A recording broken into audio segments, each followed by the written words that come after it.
கத்திரிக்காய் வச்சு பண்ணுற வாங்கிபாத் தான் இன்றைக்கி செய்ய போகிறோம். ஃபர்ஸ்ட் அதுக்கு மசாலா ரெடி பண்ணிடலாம். ஆயில் எதுவும் சேர்க்காமல் கடலைப்பருப்பு, உளுத்தம்பருப்பு ட்ரை ரோஸ்ட் பண்ணிடலாம். கூடவே தனியா ஆட் பண்ணிக்கலாம். காஞ்ச மிளகா சேர்த்துடலாம். பட்டை, லவங்கம், ஏலக்காய், ஜீரகம், பெப்பர் இது எல்லாத்தையும் சேர்த்து நல்லா ட்ரை ரோஸ்ட் பண்ணிடலாம். ஃபைனலாக துருவி வச்சுருக்கிற தேங்காயும் போட்டுடலாம். ஸோ எல்லாமே நல்லா ட்ரை ரோஸ்ட் ஆனதும் ஒரு பாத்திரத்தில் மாற்றி தனியாக எடுத்து ஆற வச்சு மிக்ஸி ஜாரில் போட்டு அரைச்சி பொடியாக்கி எடுத்து வச்சுக்கோங்க. மெயின் ப்ரொசீஜர் ஸ்டார்ட் பண்ணிடலாம். கடாயில் ஆயில் ஊற்றிக்குங்க. கடுகு நல்லா பொட்டுட்டோம். அதுக்கப்புறம் நம்ம பூண்டு சேர்க்குறோம். பூண்டு லைட் ப்ரௌன் ஆனதும் வெங்காயம் நீளமாக கட் பண்ணி வச்சுருக்குறோம். அதையும் இதோட சேர்த்து ஆட் பண்ணி வதக்கி விட்டுடலாம்.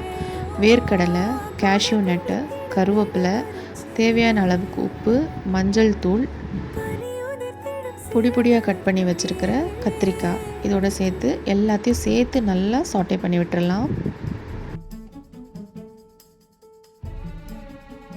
கத்திரிக்காய் ஓரளவுக்கு குக் ஆனதும் புளித்தண்ணியை நம்ம கரைச்சி வச்சுருக்கோம். அதையும் இதோட சேர்த்துடலாம். கத்திரிக்காய் குக் ஆகட்டும். லோ ஃப்ளேமில் மூடி வச்சிடலாம். ட்ரை ரோஸ்ட் பண்ணி அரைச்சி வச்சுருந்த மசாலா ரெடியாக இருக்குது. இதை நம்ம இந்த கத்திரிக்காயோட சேர்த்துடலாம். மசாலா நல்லா சேரட்டும். நல்லா வதக்கி விட்டுடலாம். குக் பண்ணி வச்சுருக்கிற ரைஸை இதோட சேர்த்துருங்க. நல்லா ஜென்டிலாக மிக்ஸ் பண்ணி விட்டுருங்க. ஃபைனலாக கொத்தமல்லி தூவி இறக்கிடுங்க. நம்மளோட வாங்கிபாத் செமையாக ரெடி ஆகிடுச்சு பாருங்கள்.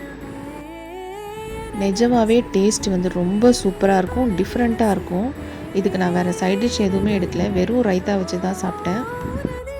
அப்பளம் கூட ஆட் பண்ணிக்கலாம். நல்லாயிருக்கும். ட்ரை பண்ணி பாருங்கள். தேங்க்யூ.